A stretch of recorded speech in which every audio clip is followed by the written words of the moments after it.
సంధ్యా theatre తొక్కిసలాట కేసును ప్రభుత్వం వేగంగా విచారణ చేస్తోంది.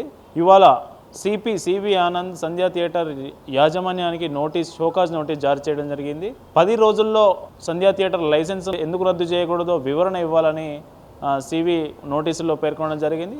మరోవైపు కిమ్స్లో చికిత్స పొందుతున్న ఎవరైతే తొక్కిసలాటలో గాయపడి కిమ్స్లో చికిత్స పొందుతున్న బాలుడు శ్రీతేజ్ను సివి ఆనంద్ హెల్త్ సెక్రటరీతో కలిసి పరామర్శించారు. డాక్టర్లను అడిగి ఆయనకు అందుతున్న బాలుడికి అందుతున్న ట్రీట్మెంటు చికిత్స గురించి తెలుసుకున్నారు. అనంతరం వాళ్ళు మీడియాతో మాట్లాడుతూ బాలుడు ఆక్సిజన్ అందక మెదడు కొంత ఇబ్బందికర పరిస్థితిలో ఉన్నాడని, బాలుడు నెమ్మదిగా కోలుకుంటున్నాడని, ప్రస్తుతం వెంటిలేటర్పై ట్రీట్మెంట్ కొనసాగుతుందని సివి ఆనంద్ తెలిపారు. బాలుడికి సంబంధించిన హెల్త్ బులెటిన్ కూడా మరికొన్ని గంటల్లోనే హెల్త్ బులెటిన్ రాబోతున్నట్లు సివి ఆనంద్ పేర్కొన్నారు. అయితే ఈ కేసులో సంధ్యా థియేటర్ తొక్కిసలాట కేసులో ఇప్పటికే బెయిల్పై బయట ఉన్న హీరో అల్లు అర్జున్ను బెయిల్ రద్దుపై కూడా పోలీసులు సమాలోచనలు చేస్తున్నట్లు, అవసరమైతే సుప్రీంకోర్టుకు కూడా వెళ్ళబోతున్నట్లు కొన్ని వార్తలు సోషల్ మీడియాలో అక్కడ ఇక్కడ చక్కర్లు కొడుతున్న పరిస్థితి చూస్తున్నాము. మొత్తానికైతే కిమ్స్లో చికిత్స పొందుతున్న శ్రీతేజ్ను ఇవాళ సివి ఆనంద్ హెల్త్ సెక్రటరీతో పాటు ఎమ్మెల్సీ తీన్మార్ మల్లన్న కూడా పరామర్శించి ఆయన బాలుడి ఆరోగ్య పరిస్థితి గురించి తెలుసుకున్నారు. మరోవైపు సంధ్యా థియేటర్ లైసెన్స్ రద్దు అయితే సంధ్యా థియేటర్ లైసెన్స్ ఎందుకు రద్దు చేయకూడదో తెలపాలంటూ షోకాజ్ నోటీసులు జారీ చేయడం సంచలనంగా మారిందని చెప్పవచ్చు. జరిగి 2 వారాలు గడుస్తుంది. సో ఈరోజు ప్రభుత్వం తరఫున నేను హెల్త్ సెక్రటరీ కృష్ణ గారు ఇక్కడ విచ్చేసాము. అక్కడ 2 వారాల నుండి కిమ్స్ హాస్పిటల్లో ట్రీట్మెంట్లో ఉన్న 9 సంవత్సరాల బాబు శ్రీతేజ్, ఆయన ఆరోగ్య పరిస్థితి ఏంటి, ఇంకా ముందు వచ్చే రోజుల్లో దాని గురించి ఏమేమి చర్యలు తీసుకోవాలో గురించి డాక్టర్స్ని అడిగి తెలుసుకున్నాము. సో దాని బులెటిన్ ఎగ్జాక్ట్ కండిషన్ ఏంటో డాక్టర్స్ తర్వాత బులెటిన్ లాగా ఇస్తారు. ముఖ్యంగా ఆ రోజు జరిగిన తొక్కిసలాట్లో శ్రీతేజ్కి బ్రెయిన్ డ్యామేజ్ జరిగింది. ఆక్సిజన్ అందక హైపాక్సియా బ్రెయిన్ డ్యామేజ్ అంటారు, అది జరిగింది. సో దాని నుండి రికవరీ కావడానికి సమయం పడుతుందని డాక్టర్స్ తెలియజేయడం జరిగింది. ఇప్పుడే ఆక్సిజన్ సపోర్ట్, వెంటిలేటర్ సపోర్ట్తో ఇప్పుడు ట్రీట్మెంట్ ఇదంతా చేస్తూ ఉన్నారు. ఈ ట్రీట్మెంట్ కొద్దిగా సుదీర్ఘంగా సాగే అవకాశం ఉంది. టెక్నికల్ ఆస్పెక్ట్స్ ఏవైతే ఉన్నాయో అవి తొందరలో డాక్టర్స్ టీం ఒకటి రివ్యూ చేసి ఒక బులెటిన్ లాగా వాళ్ళు ఇష్యూ చేస్తారు. ఇప్పుడు కృష్ణ గారు మాట్లాడారు. ఈనాటి patient Sriteja health situation check చేయడానికి వచ్చాము. దానికి ఏదైనా ఆయన ట్రీట్మెంట్ ఇప్పుడు అవుతుంది.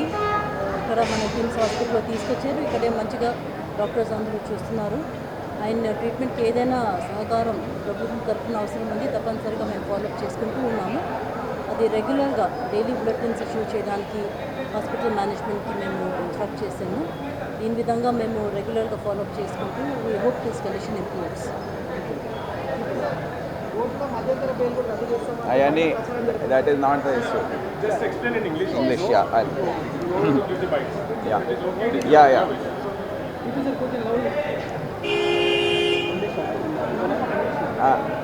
the Sandhya Theatre Act incident which happened on 4th of September,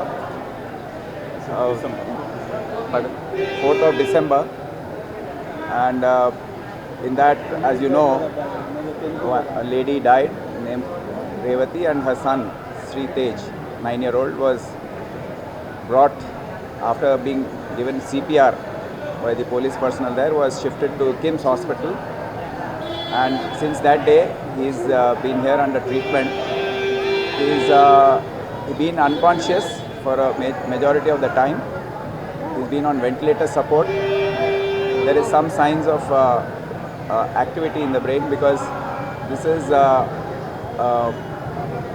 brain damage due to lack of oxygen supply during the stampede, and the doctors have opined that it will be a long haul for the brain to develop the capacity to analyze signals. and till then the treatments, the protocols which have to be followed by the hospital is being done. And there was a discussion here in the government today, and whatever is required to save the boy and to give better treatment will be done. The further treatment and protocols will be decided by the doctor. They will be issuing bulletins at routine intervals. And we have also the health secretary, Christina, also has here. She has assured the parent, the father, who was also there, that whatever support has to be given for the government will be extended to the full possible extent. Thank you. To the doctors, what did doctors say and who are bearing the expenses? Because Allu Arjun's team is saying that they are bearing the expenses. The government will bear the entire expenditure for this. And the health condition of the boy, please. What are doctors saying? Is the neurological functioning impacted? Yeah, it is totally impacted. The neurological condition is totally impacted. And the doctors have a point that it's just too early to say anything. It's going to be a long time before some improvements can be seen in this. But the treatments are on, and we are all hoping for the best. Thank you.